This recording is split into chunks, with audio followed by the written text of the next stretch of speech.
यहाँ पे लोगों के पास काम नहीं है। बंगाल से इतने माइग्रेंट लेबर होते क्यों हैं? एसिड थ्रोइंग अटैक में वेस्ट बंगाल एकदम ऊपर में है। एसिड थ्रोइंग का बिजनेस तो चलता है। Is that West Bengal bomb making is a cottage industry in West Bengal. और क्या हम ये कह सकते हैं कि विदाउट वायलेंस पश्चिम बंगाल में किसी भी पार्टी के लिए राजनीति करना बड़ा मुश्किल है। हमारा यहाँ एडुकेटेड के लिए राजनीति करना 70s के बाद बंद हो चुका। अब सीपीएम है या कांग्रेस है ये डिसाइड करना है। कम से कम 56 औरत ऐसे हैं जिनका गैंगरेप हुआ है पूरे बंगाल में। कम से कम 100 से ज्यादा लोगों को मारा गया है। हरगोविंद दास और उनका बेटा चंदन दास को खून से लथपथाते हुए मैंने अपने आंखों से देखा है। अभी मुर्शिदाबाद में। उसके बाद जब ये सब बात करता है ना, मुझे लगता है 2 थप्पड़ मारो इन लोगों को जब ये सेकुलरिज्म और वोट चोरी और बाकी चीज़ों की बात करते हैं। नमस्कार, कैपिटल टीवी में आपका स्वागत है।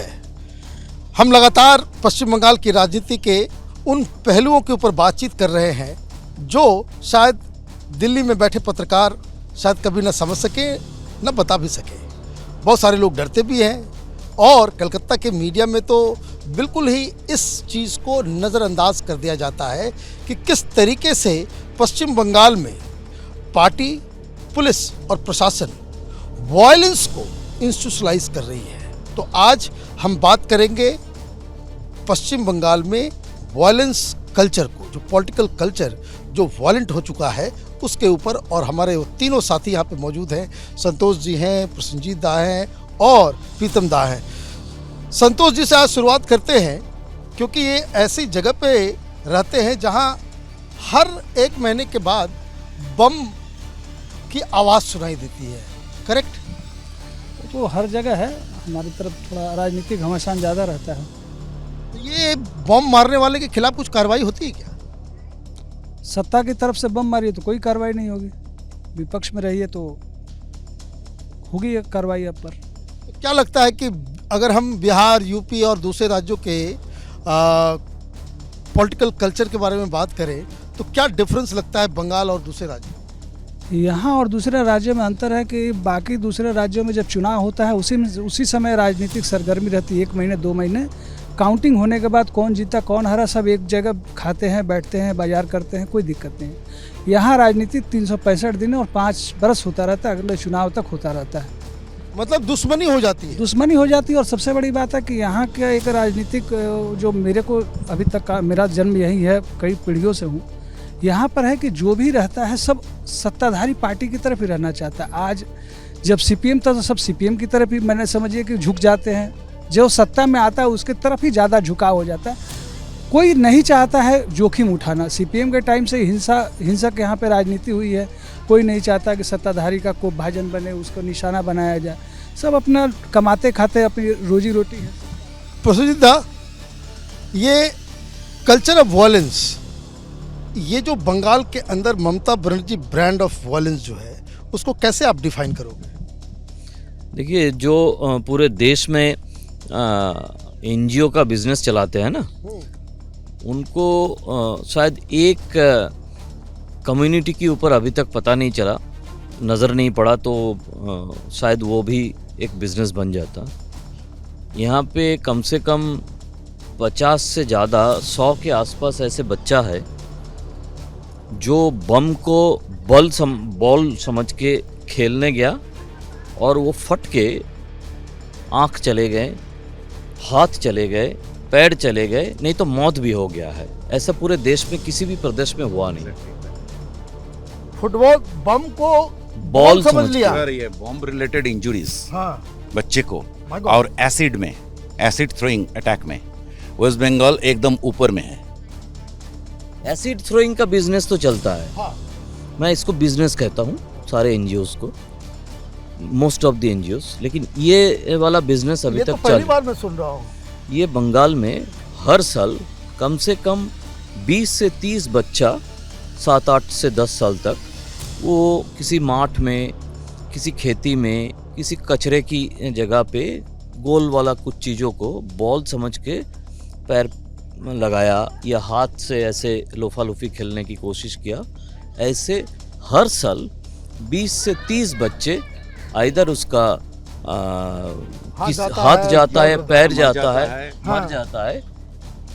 ये आपकी फिर से मैं बताऊंगा, जो आंदोलन जीवी है उनको किसी को पता नहीं। जो Prosenjit is trying to tell, let me put it straight, is that West Bengal bomb making is a cottage industry in West Bengal.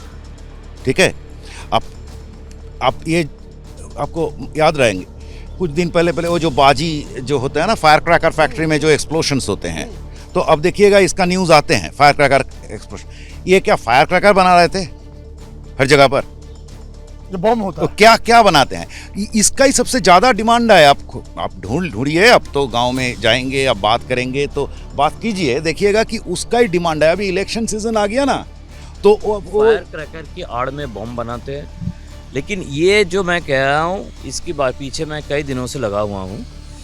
ये जो बच्चे, ये जो परिवार, ये पूरे देश को आप बताइए कि बंगाल में पहले होता था कि विच हंटिंग इस विच क्राफ्ट, ये सबसे ज़्यादा होता था, अभी भी ज़्यादा होते हैं। एसिड अटैक बंगाल में सबसे ज़्यादा होता है, और बॉम्ब विक्टिम बच्चा ये सबसे ज़्यादा बंगाल में है। अब इसको मैं ये समझना चाहता हूँ कि हाउ जो सरकार है, जो ये राजनीति है, उसमें ये वॉयलेंस कैसे घुसा, और क्या हम ये कह सकते हैं कि विदाउट वॉयलेंस पश्चिम बंगाल में किसी भी पार्टी के लिए राजनीति करना बड़ा मुश्किल है? पश्चिम बंगाल में राजनीति सबसे हार्ड है। कोई भी स्टेट आप देख लीजिए, एक सहज सा उदाहरण है। आप देखिए बिहार, यूपी जाइए, देखिएगा घर में कोई राजनीति, बहुत सारे लोग राजनीति करते हैं, एडुकेटेड लोग राजनीति करते हैं। हमारा यहाँ एडुकेटेड के लिए राजनीति करना 70s के बाद बंद हो चुका था। मिडिल क्लास राजनीति से दूर हो गया, सारे ठीक है। लोगों ने छोड़ दिया। वो जब नक्सल हुआ था उसके बाद से, ठीक है, वो जगह लुम्पिन ने ग्रैब कर लिया। और पॉलिटिक्स, जैसे संतोष जी ने बताया, एकदम परफेक्ट बताया। यहाँ पर एक पार्टी सोसाइटी, ये लेफ्ट ने क्रिएट किया था, पार्टी सोसाइटी। इसका मतलब है आपका जन्म हुआ, जन्म का एक तो आपका पासपोर्ट है कि आप इंडियन है या एक बांग्लादेशी है, कुछ भी है, आप सीपीएम है या कांग्रेस है, ये डिसाइड करना है, ठीक है, आमरा ओरा। तो ये मतलब ये है कि आप अगर यहाँ पे क्रिटिसाइज करो कुछ भी, immediately you will be stamped. So इसके बाद आपके लिए कोई दूसरा जगह नहीं है। और इसमें डेंजर ये भी है, आप देखिए बीजेपी का जो राइज हुआ यहाँ पे, बीजेपी का राइज बीजेपी का वजह से नहीं हुआ, it is reaction to that opposition. Yes. So people are finding something else. Similarly वो तृणमूल का भी ऐसे ही राइज हुआ था, ठीक है। तो यहाँ पर पॉलिटिक्स इतना हार्श है, इतना हार्श है। अगर आप कहीं पे भी चले जाओ, गांव में, कलकत्ता में, आपको यहाँ पर हमारा साथ बात करने में पता नहीं आएगा पॉलिटिक्स क्या है। वो लोग जीते हैं पॉलिटिक्स में। पहले था कोई एक जमाने में पॉन्ड का मछली मार दिया, पॉइजन फेंक के, धान वो सब तो छोटा मोटा चीजें हैं, लेकिन उसका बहुत आगे चले जाते हैं, बहुत आगे। एक चीज जो संतोष 65 दिन का बात है। हाँ, ये संतोष जी ने जो बताया कि यहाँ पॉलिटिकल अपोजिशन नहीं दुश्मनी हो जाती है, तो मुझे अचानक से याद आ रहा है कि जब पिछली बार विधानसभा के चुनाव के बाद रिजल्ट आने के बाद क्या क्या तमाशा इस जगह पे हुआ। हालांकि कोई कार्रवाई नहीं हुई, क्या टारगेट कर के लोगों को मारा गया था? यहाँ तो होता ही है, ऐसा कुछ नहीं है, इसमें नया कुछ नहीं। पोस्ट बड़ा नॉर्मली बता रहे हैं संतोष जी कि यहाँ इस तरह का अपोनेंट को टारगेट करके उनके खिलाफ अटैक करना नॉर्मल सी बात है। चुनाव में देखिए राजनीति होती है, और राजनीति में लोग एक दूसरे को कुछ निजी झगड़े भी होते हैं, जिनको कि चुनाव के वजह से रोक कर रखते हैं कि चुनाव के बाद जो हिंसा होगी, अगर हमारी पार्टी सत्ता में आएगी तो हम उसको सबक सिखाएंगे। ये कुछ निजी रंजिश भी होती है, मगर ज़्यादातर होता है राजनीतिक द्वेष ही होता है। यहाँ ही ऐसा ही एक राज्य यहाँ पे है जहाँ की एक भाई दूसरी पार्टी करता है, एक भाई दूसरी पार्टी करता है, और दोनों आपस में झगड़ा करके एक किसी की हत्या भी हो जाए। यहाँ पे ऐसा है, भाई भाई लड़ जाते हैं। यहाँ पे रहा इतिहास उस तरह का। ये जो वो नॉर्मली बात कर रहा है, इसका मतलब यही है कि वो बहुत दिन से यहाँ पर है। वो बोला ना कि बहुत सारे पीढ़ी से यहाँ पे है।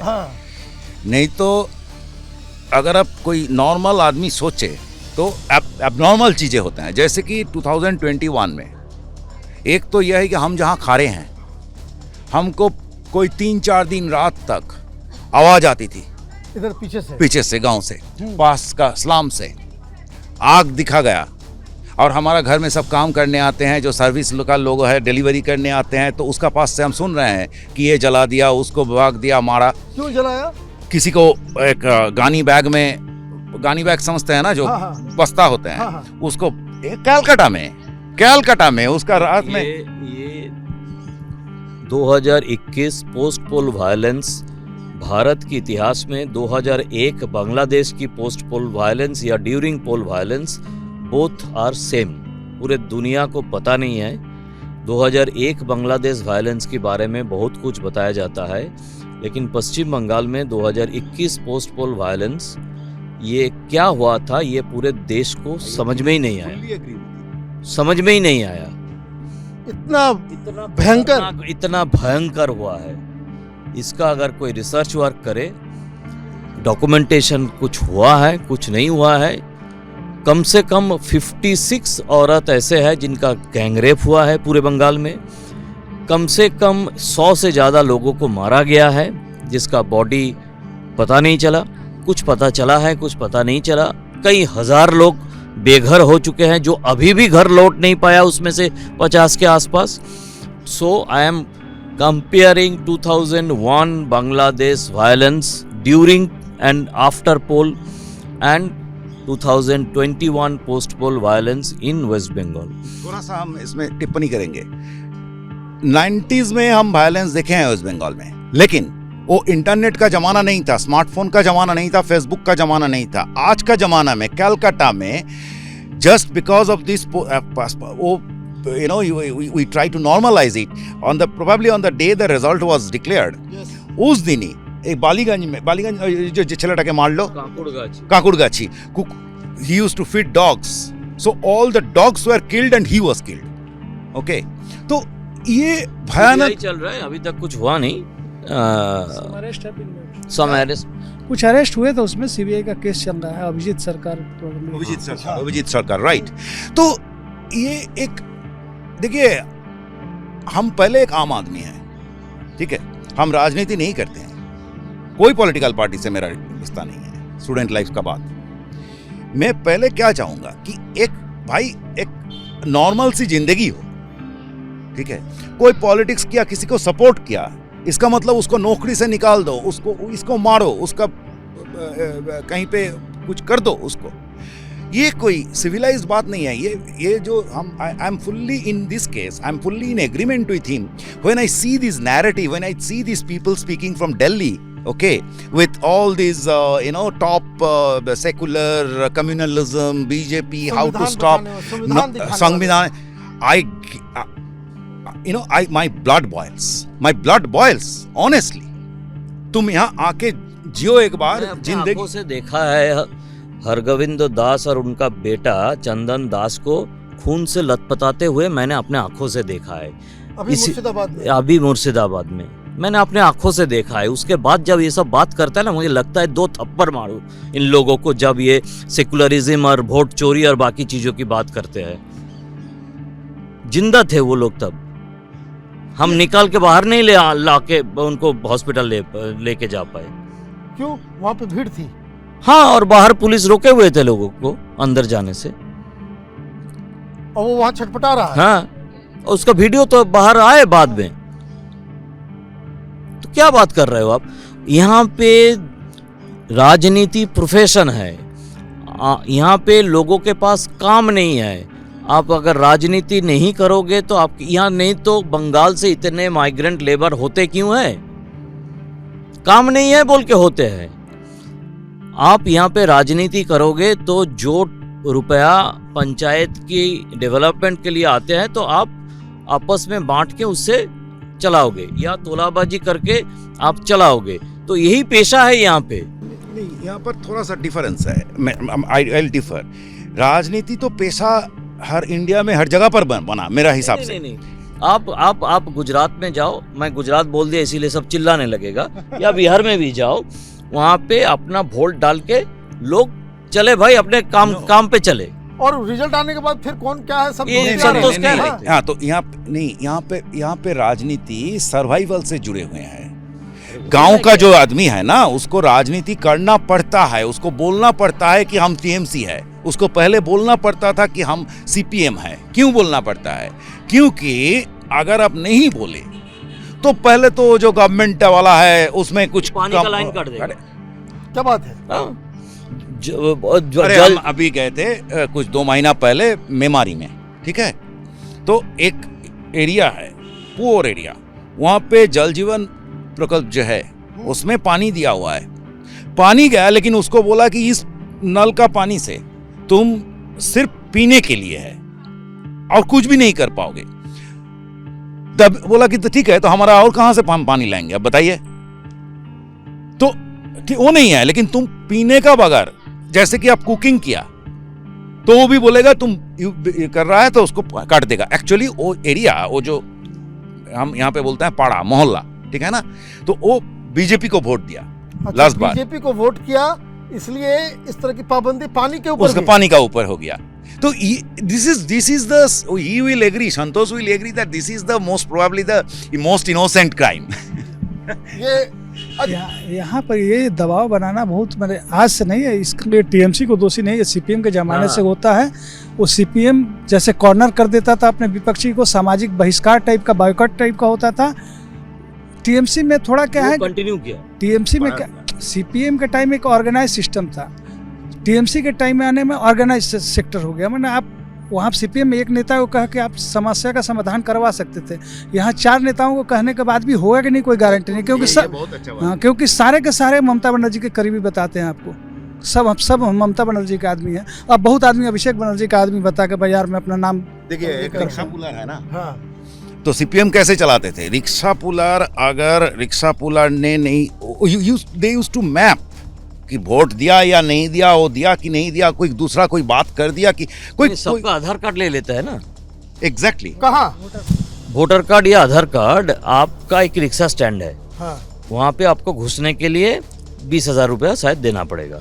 तब आप अपना रिक्शा चला सकते हैं वहाँ पे। तब उस स्टैंड से आप रिक्शा मेंबर बन गया और आपको ब्रिगेड में जाना पड़ेगा।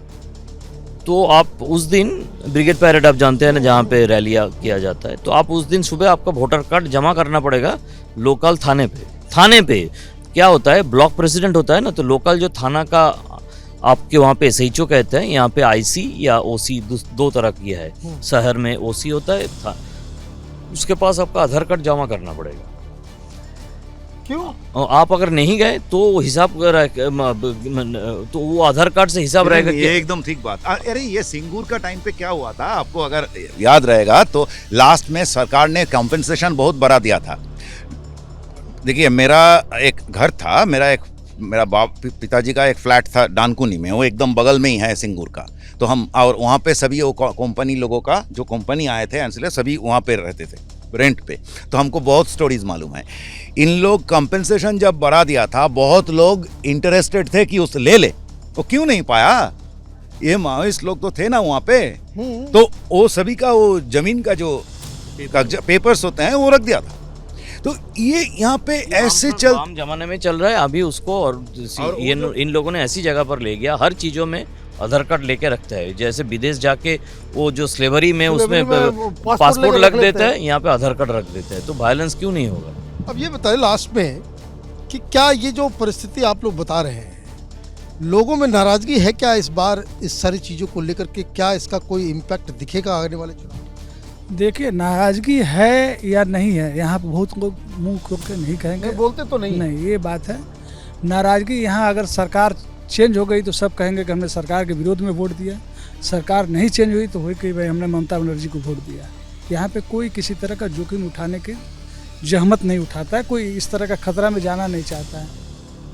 ये तो बिल्कुल ऐसा पिक्चर ड्रॉ हो रहा है जैसे कि मृत समाज हो गया। नहीं, हाँ, थोड़ा सा हम डिफर भी करेंगे। जैसे कि देखिए आप 2018 में 19 राइट, 19 का इलेक्शन में, तो 19 का इलेक्शन में जो बीजेपी का जो रिजल्ट आया था, ठीक है, लोकसभा वाला, राइट, तो और उसके बाद भी आप अगर देखिएगा कि पंचायत पोल में उस बार पुरुलिया में उसके बाद अच्छा रिजल्ट आया था 18 में, हाँ, उस जिसके बाद बहुत सारे लोग suddenly you find some people are committing suicide from lamp posts. हाँ, तो and they were rebels to the ruling party, ठीक है। तो वहाँ पे अच्छा हुआ, तो अब आप बना लो, क्या बनाएंगे आप, दोनों में इक्वेशन कर लो। तो पॉइंट यह है कि लोगों में गुस्सा बहुत है, ऐसा नहीं कि नहीं है, लेकिन आज की तारीख में बहुत ज्यादा बहुत ही गुस्सा है। अब देखिए इतना क्यों करना पड़ता है कि आपको इतना जाल वोट देना है, वो करना है, सो करना है, तो ये क्यों हो रहा है?